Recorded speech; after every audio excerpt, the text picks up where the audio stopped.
Здравствуйте, это новости Татарстана. В студии Елена Зинатуллина. И вот о чем сегодня в выпуске. Тем, кто всегда укажет верный путь. У каждого из нас есть учитель, наставник, который сыграл особую роль в нашей жизни. В республике торжественно стартовал год педагога и наставника, о выдающихся учителях и их благодарных учениках. Рамиль Шайдулин. Чтобы стартапы успешно стартовали. В рамках гранта мы сможем реализовать и полностью построить минимально жизнеспособный продукт. Как в республике собираются развивать университетское технологическое предпринимательство, узнал Дмитрий Аренин. На месте собаки мог оказаться кто угодно. Вот не дай бог он также выбежит, и что будет с моими детьми? Кто спасет их? В жилом комплексе «Родина» в Казани Алабай загрыз заживо бездомную собаку. Подробности у Вероники Гайнутдиновой. Сегодня в республике дали старт году педагога и наставника. Он объявлен указом Владимира Путина. Торжественная церемония прошла в Казанском федеральном университете с участием Рустама Минниханова. Сюда пригласили лучших педагогов Татарстана. Это народные учителя, лауреаты премии Махмутова, представители педагогических династий. Как отметил Раис республики, у каждого из нас есть учитель, наставник, который сыграл особую роль в нашей жизни. И сейчас важно подчеркнуть особый статус представителей этой профессии.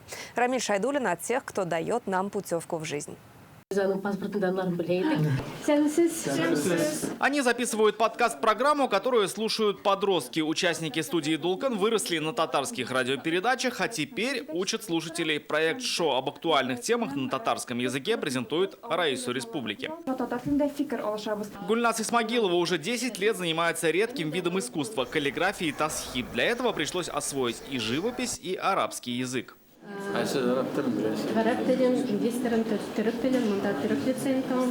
Каждая эта работа выполнена в каллиграфическом стиле. Если обратить внимание, то на любом, даже самом сложном узоре угадывается арабская вязь. Овладеть этой непростой техникой автору в свое время помогали российские и турецкие наставники. Теперь, спустя много лет, наставник уже она сама. Я очень рада и делиться информацией, потому что многие уходят с выставки с таким багажом знаний. Как много должен объединять в себе тот, кто хочет стать наставником. Те, чей смысл жизни делиться знаниями, сегодня приглашены в КФУ. В этом зале присутствуют лучшие в своей профессии. Народные учителя, лауреаты премии имени Махмутова, представители педагогических династий. Хочу выразить всем вам слова благодарности за ваши знания, опыт и мудрость. Так в республике стартует год педагога и наставника. Слова о важности их труда в видеообращении министра просвещения страны. Каждый выдающийся ученый, спортсмен, писатель, врач или строитель когда-то сидел за школьной партой, отвечал у доски. Именно с компетентного, опытного наставника всегда начинается путь к большим профессиональным свершениям. В зале и представители педагогических династий. Сегодня их чествуют стоя. Общий стаж династии Гиззатуллиных – 301 год. Глава семейства шутит: учить нетрудно, трудно не учить. У нас, когда мы собираемся, иногда всегда педсовет получается. Кроме детей, кроме школы, ни о чем не говорим. Медалью столетия ТАССР Рустам Минниханов наградил заслуженного учителя Римму Гильмееву. Всю свою жизнь в педагогике. 20 лет была проректором Института развития образования. За все благодарна своим наставникам. У каждого человека есть наставник. Это может быть учитель, это может быть родители. Но, конечно же, когда человек попадает в образовательную среду, конечно, ему нужны те наставники, у которых есть уже профессиональный опыт, житейский опыт. И поэтому хорошо, что многие наставники щедро делятся. В этом году будет издана книга об истории системы образования Татарстана. Создадут музей, имена педагогов присвоят паркам и улицам республики. Цель – подчеркнуть особый статус учителя. Воспитание патриотизма, любовь к родине, к отчизне, к родителям, уважение старших. Вот все эти моменты, они начинаются со школьной скамьи, можно сказать, даже с детского сада. Официальный старт году дают сами педагоги. На видеосвязи учителя со всей республики. В Татарстане это еще и год национальных культур и традиций. В своих соцсетях Рустам Минниханов выложил фотографию со студентами и отметил, какой у нас яркий многонациональный Татарстан. Рамиль Шайдулин, Саитова, ТНВ, Казань. Резкое похолодание ожидает татарстанцев к концу недели. По прогнозам синоптиков, в выходные температура понизится до минус 20 градусов. Республика окажется в поле повышенного атмосферного давления. Местами пройдет небольшой снег. Сейчас Татарстан под влиянием южного циклона. В ближайшие 3 суток погода существенно не изменится. Снегопад, слабая метель и до минус 7-9 градусов. В жилом комплексе «Родина» в Казани алабай загрыз заживо бездомную собаку. Кадры нападения в соцсети выложили сами жители. Они бьют тревогу. На месте собаки мог оказаться ребенок. С агрессивным псом не справится даже взрослый человек. Второе название алабая – туркменский волкодав. Выведен специально для охраны скота от хищников. Где сейчас агрессивный пес и удастся ли привлечь к ответственности хозяина, расскажет Вероника Гайнутдинова. Вот эти ужасающие кадры. 12 февраля, 3 часа ночи. Алабай догоняет бездомную собаку и буквально разрывает ее на части. В этот же момент останавливается проезжающая мимо машина. Мужчина пытается подойти к алабаю и отогнать его, но пес огрызается. Как указал автор ролика в соцсетях, собаку спасти не удалось. Были повреждены все органы, ее усыпили в ветклинике. Судя по кадрам, минут через 10 алабая забрал мужчина и отвел в сторону промзоны. Очевидцы пишут в соцсетях, пес был в ошейнике и слушался его команды. Момент нападения алабая на собаку зафиксировала эта камера видеонаблюдения. Вот оно, то самое место, это, можно сказать, самый центр жилого комплекса, а рядом здесь детский сад. Тут же детская площадка, гуляют мамы с малышами, мимо проходят люди. Видела этого алабая. Вот где 12 дом строится с левой стороны, есть промзона. Он там проживает. Зульфия Бектимирова рассказывает, пыталась пройти в Горкинско-Аметьевский лес, но наткнулась на алабая. Он охраняет один из участков промзоны, говорит она. Больше рисковать не стала, ходит другой дорогой, но сейчас опасается за дочерей, с которыми гуляет во дворе. В этот раз вот собака была. А в следующий раз на этот момент могла я также оказаться. Вот я одна с детьми гуляю. Муж у меня постоянно на работе. Вот не дай бог он также выбежит. И что будет с моими детьми? Кто спасет их? Теперь после случившегося каждый опасается агрессивного пса. За промышленной зоны собак много, там и подкармливают их, наверное, постоянно. Страшно, конечно, с ребенком выходить вечером. В управляющей компании говорят, о случившемся знают и принимают меры. В администрацию Советского района отправили письмо с просьбой организовать отлов бездомных животных и привлечь к ответственности хозяина алабая. Фото-видеоматериалы имеются. Хотим привлечь сейчас участкового к этому делу и рассмотреть возможность привлечения к ответственности подразумеваемого хозяина. Кто это, нет, не знаем. Этого алабая на территории ЖК до этого случая я не видел. Другие бездомные животные время от времени появляются. Сразу после этого мы подаем заявки на отлов. В администрации Советского района нам сообщили, что сегодня передали это обращение в комитет ЖКХ исполкома Казани. Как говорят местные жители, сразу после этого ЧП пес пропал из промзоны. Раньше его видели жители из окон высотки.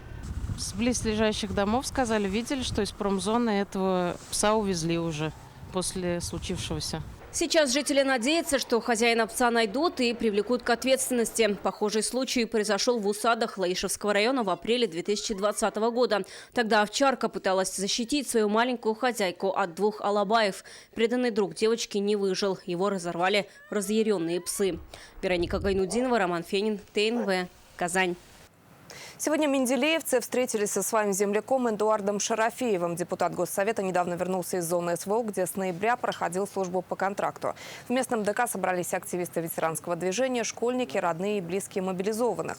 Эдуард Шарафеев рассказал о своей службе на Авдеевском направлении и ответил на вопросы менделеевцев. Парламентарий скоро вернется к депутатской работе и продолжит организацию гуманитарных экспедиций в зону СВО. Сегодня район отправил очередную партию. Это автомобиль УАЗ, бинокли, печи-буржуйки. Основной целью и задачей моей было это более широко и глубоко узнать те потребности, которые есть перед нашими бойцами, перед мобилизованными, добровольцами, но и всеми теми, кто находится сейчас на передовой. Одно это когда доставляешь гуманитарный груз или передаешь, и другое, когда ты его получаешь сам. То есть я и отправлял гуманитарную помощь, и получал гуманитарную помощь, и поэтому теперь я знаю этот процесс от и до.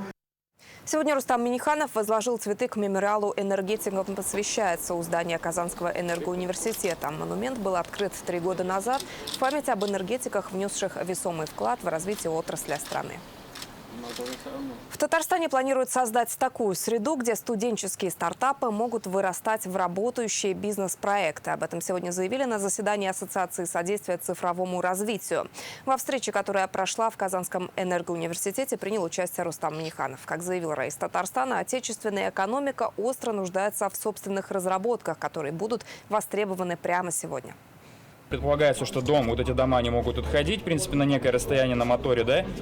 То есть человек может где-то здесь стать по-разному, и также шортоваться. Студент Казанского архитектурно-строительного университета Александр Снегирев разработал проект, который поможет развитию туризма и жилищного строительства. Молодой ученый предлагает с помощью понтонов строить дома на воде. Здания могут быть как сезонными, так и постоянными. У нас на данный момент строятся большие дома. Они очень дорогие, то есть именно моя главная цель – сделать дом доступным, недорогим, чтобы каждый мог его позволить себе. Это главную задачу перед собой ставлю. И чтобы дом именно на дом был похож, а не на какое-то, то есть, судно. Мы создаем диагностический комплекс зарядных станций переменного тока. Свои проекты в энергоуниверситете Рустаму Минниханову представили победители Всероссийского конкурса студенческих стартапов. В республике лауреатами стали 129 человек. Каждому для развития своего проекта из Фонда содействия инновациям перечислили 1 миллион рублей. Пришла идея создать автономный подталкиватель кормов. Студент аграрного университета Адель Якушев разработал устройство, которое самостоятельно сможет работать на фермах. На средства гранта аппарат планирует собрать в натуральную величину, чтобы потом представить на выставке для потенциальных покупателей. Сможет в автоматическом режиме каждые 2 часа выезжать на свой маршрут, проехать, протолкать корм и вернуться на зарядную станцию. Как отметил Рустам Минниханов, сейчас вся отечественная наука должна работать на создании передовых прикладных проектов. Такую задачу ставят и на федеральном уровне. Сейчас, по данным исследований, в России только 12% компаний относятся к числу инновационно активных. Время, когда можно было заниматься исследованиями ради исследования, безвозвратно ушло в прошлое. Недавно мы все отметили День российской науки и убедились, что новые знания, технологии, которые создают наши ученые, в ряде областей соответствуют мировому уровню. Однако, несмотря на некоторые успехи, многие научно-технические результаты остаются на бумаге, не доходя до стадии массового производства. Чтобы студенческие стартапы вырастали в большие бизнес-проекты, в Татарстане планируют создать целую экосистему поддержки. Для этого объединят усилия госорганов, вузов, предприятий и инновационных фондов. В основном все институты инвестиционного развития, вы увидите, да, каждый как об одном, но все они как-то разные, да? И, соответственно, конечно, все это нужно ввести в одном русле, как бы все эти процессы регулировать, с федералами выстраивать отношения, для того, чтобы был на результат. Вузовских инноваторов призывают активнее участвовать в федеральных конкурсах. Сейчас объявляется 3-я волна студенческого стартапа. По грантам готовы выделить 1,5 миллиарда рублей. Дмитрий Айригин, Вадим Ларионов, ТНВ, Казань. Капремонт многоквартирных домов может стать дороже. В основной перечень услуг могут войти утепление фасада, установка вентиляции на крыше, автоматические измерительные приборы учета потребления воды, тепла и электричества. Изменения в статью закона поддержали депутаты сегодня на выездном заседании Комитета Госсовета по жилищной политике. Депутаты, которые сегодня собрались в автотранспортном техникуме, обсудили и кадровое обеспечение дорожно-транспортного комплекса. К грохоту токарных станков здесь давно привыкли. Затем, как будущие токари и фрезеровщики справляются с чертежами и изготавливают деталь, сегодня следит не только наставник, но и депутаты. Курс на импортозамещение взят, уверены здесь. Механик, автомеханик везде нужно. В любом производстве они нужны. В любом производстве есть такие станки. Если у нас болт сломается, он не бежит в магазин, а сразу станет, например, и изготовит болт, любой болт. В автотранспортном техникуме 1300 студентов. Есть 7 специальностей. Самые востребованные – техобслуживание и ремонт двигателей, организация перевозок, эксплуатация подъемно-транспортных машин. Много желающих стать машинистами локомотива. Студенты изучают технику буквально по частям. Депутатам показали уникальную техническую базу. Тут все понятно вживую и более подробно расписано, чем на компьютерной графике. Это намного лучше, чем за компьютером смотреть какие-то видео все-таки ты трогаешь, ощущаешь, понимаешь, как это все работает. Мы получили целый пакет федеральных инициатив. Главные вопросы повестки обсудили уже на заседании комитета. Так, первый вопрос коснулся изменений в 8-ю статью закона Республики о капремонте. Помимо основного перечня работ, строителям предлагается утеплять фасад, оснащать крышу вентиляцией, устанавливать автоматические приборы учета. Может быть, на один дом работа сделается меньше за эти денежные средства, но это будет уже функционально, как бы это изменение вносится для того, чтобы Кабинет министров имеет возможность, полномочия эти виды работ включить в программу капитального ремонта и чтобы они выполнялись за счет регионального фонда. Так, в этом году в Татарстане капитально отремонтируют 92 дома. На это из бюджета республики выделено 223 миллиона рублей. Только в Казани отремонтируют 62 многоэтажки. К слову, интересы жильцов председатель Совета многоквартирного дома сможет защищать и без доверенности. Будет достаточно коллективного решения. Такое изменение в проект федерального закона поддержали депутаты. Если решение собрания состоялось, его не нужно дублировать доверенности. Потому что доверенность – это очень сложная процедура. Не каждый найдет время пойти к нотариусу, оформлять документ, определять полномочия. То есть квалифицированно сделать это собранием проще. Ну, например, жильцы считают, что мусор не вывозился и решили взыскать с рекоператора какую-то сумму. И для этого всем нужно оформить доверенность. Ну, овчинка выделки не стоит. Сегодня в Татарстане специалистов для дорожно-транспортной отрасли готовят 99 учебных организаций. Ежегодно выпускаются около 8 тысяч студентов. Треть продолжают работать по профилю. Главные проблемы – капремонт общежитий, привлечение молодых педагогов, закупка крупногабаритной техники для мастерских. На средства грантов в прошлом году техникум приобрел КАМАЗ на 9 миллионов рублей. Есть желающие ребята из регионов ближайших обучаться в нашем техникуме, но отсутствие общежития. Вот вопрос этот депутатам был задан. Они обещали на ближайшем съезде обсудить вопрос капитального ремонта общежитий и параллельно затронуть строительство новых общежитий. Следующее заседание комитета по жилполитике пройдет также в расширенном составе с представителями комитета Госсовета по образованию. Проблемы учебных заведений будут решать вместе. Алия Хайрудинова, Данил Филатов, ТНВ, Казань. Наша система образования больна. В Татарстане все больше школьников на семейном обучении. Почему значительная часть учеников предпочитает учебе в классе, занятия с родителями и в онлайн-режиме? Читайте в интернет-газете «Реальное время». Рустам Минниханов лично возглавит Координационный совет движения первых в Татарстане. Указ о создании совета Раис Республики подписал сегодня. Совет будет поддерживать региональное отделение, координировать его деятельность. Также планируется развивать институты наставничества и тьюторства. В его состав вошли вице-премьеры республики, министры по делам молодежи, культуры, спорта, образования, финансов и другие. Председателем назначен экс-министр по делам молодежи Тимур Сулейманов.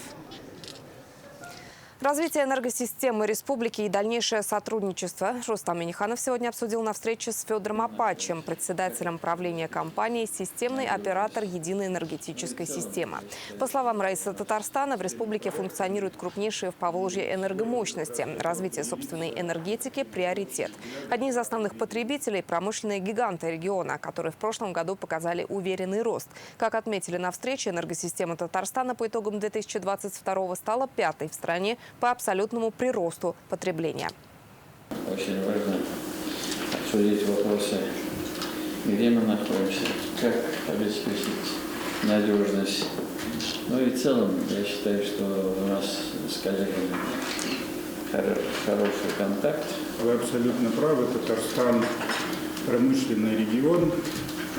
Это регион, где идет, я покажу цифры, за последние 10 лет много что сделано. Есть рост электропотребления, который, на мой взгляд, такой лучший показатель, что происходит в экономике. С большим удовольствием наблюдаем за ростом энергосистемы.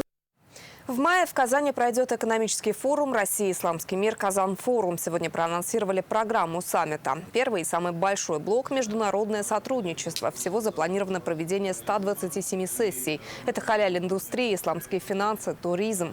Пройдут конференции с представителями Турции, Египта, Индонезии, Малайзии, Азербайджана и других стран. Ожидается участие делегатов из 59 регионов России и 64 стран СНГ, Ближнего Востока, Юго-Восточной Азии и Африки. Решением Владимира Путина с этого года форум имеет федеральный статус. Оргкомитет возглавил вице-премьер России Марат Хуснуллин. Мы видим, что действительно эта площадка полезная. Она работает на экономику не только Татарстана, но и всей страны. И сейчас мы понимаем, что это и Российская Федерация признает с учетом принятых решений. Это высокое доверие и большая ответственность для нашей республики в условиях санкционного давления на Россию и необходимости обеспечения ее экономических интересов. Существенно возрастает важность расширения взаимодействия нашей страны с мусульманскими странами. Приятно, что и руководство страны, и вообще страна в целом доверяет Татарстану эту важную миссию. Сегодня в Буинске после капремонта открылось здание филиала Татмедиа. Первыми гостями стали глава Татмедиа Айдар Салимгараев и вице-премьер Марат Забаров. Здание, построенное в середине прошлого века, давно требовало обновления. Благодаря поддержке Рустама Минниханова работы начали в сентябре. В капремонт вложили 21 миллион рублей. Здесь будут работать местное телевидение, радио, газета, которые выходят на 3 языках – татарском, русском и чувашском. На новоселье коллективу филиала от администрации района вручили сертификат на 100 тысяч рублей. Новая мебель стала подарком от руководства Татмедиа. Буинск, скажем так, некий центр для соседних районов. И здесь мы имеем и телевидение, и радио, и газеты, и нужно были создавать условия.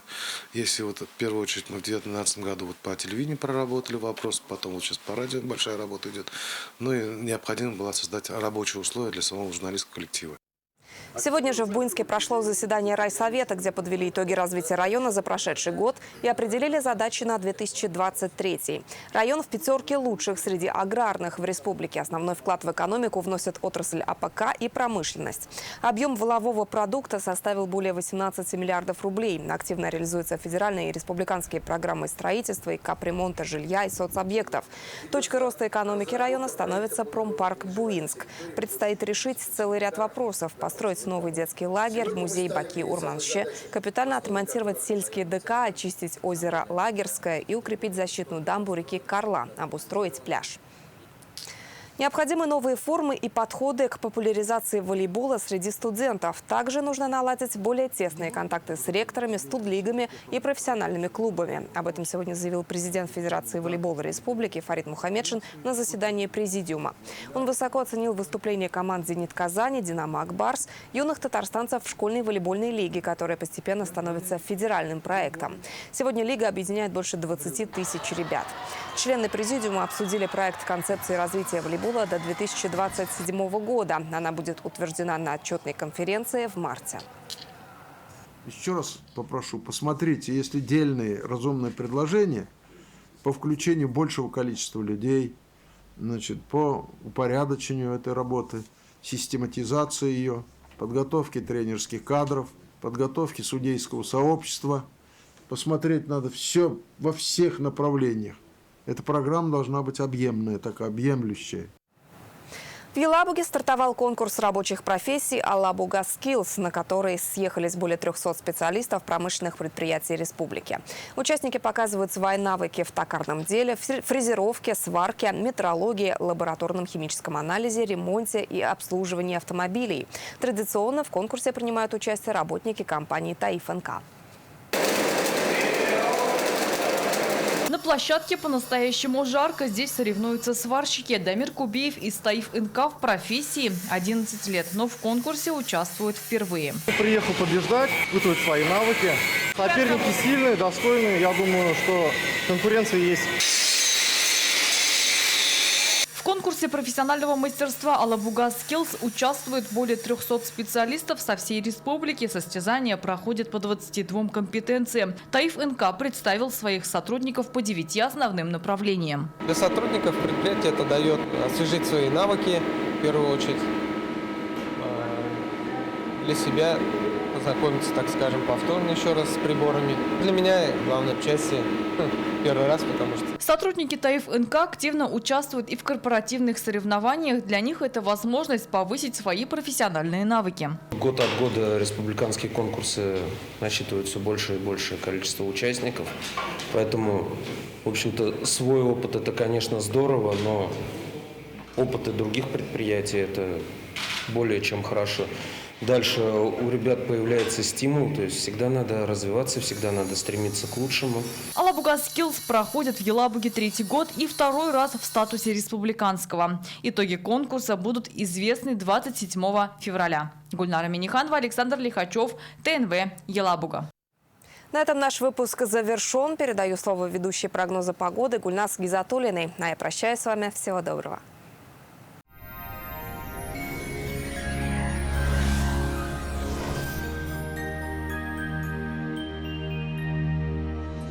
Здравствуйте! В студии Гульнас Гизатуллина. Татарстан продолжает находиться под влиянием слабоморозного циклона и существенных изменений в погоде не ожидается.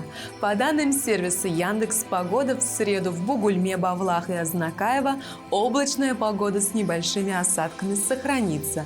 Ночью 10 градусов мороза и днем ожидается минус 8 градусов. Небольшой снег будет отмечаться в набережных Челнах, Нижнекамске и Елабуге. Ночью около 10 градусов мороза, днем минус 8 градусов. В Агрызе, Менделеевске, Актаныше также по прогнозу снег и незначительный минус на термометрах. В ночные часы до 11 градусов мороза, а днем ожидается около 7 градусов ниже 0. В Варске, Кукмаре, Балтаси облачность сохранится. Снег небольшой. Ночью около 8 градусов мороза, днем около 6 градусов со знаком минус.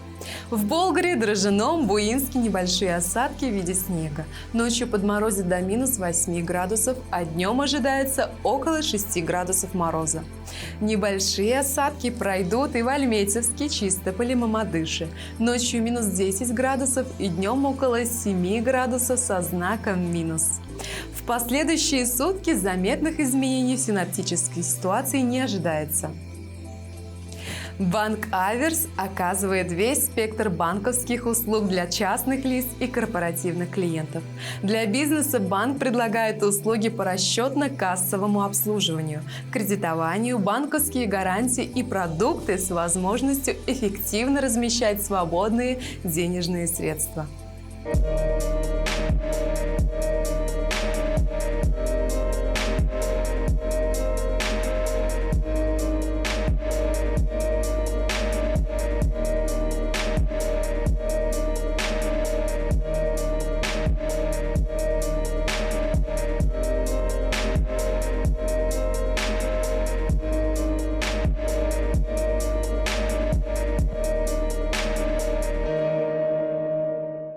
Виноградный напиток «Эмис» укрепляет тонус, повышает силы и делится энергией. Признан лучшим продуктом 2022 года. «Эмис» – прекрасный подарок для всех членов семьи.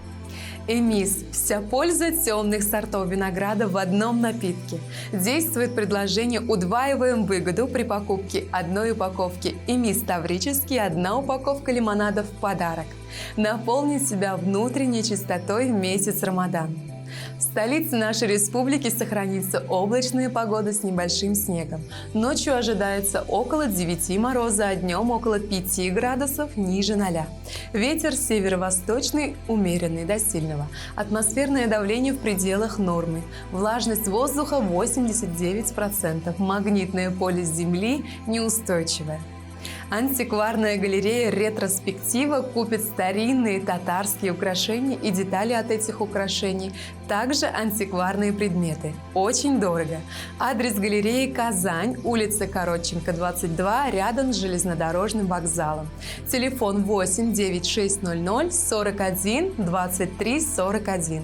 На этом все. Берегите себя.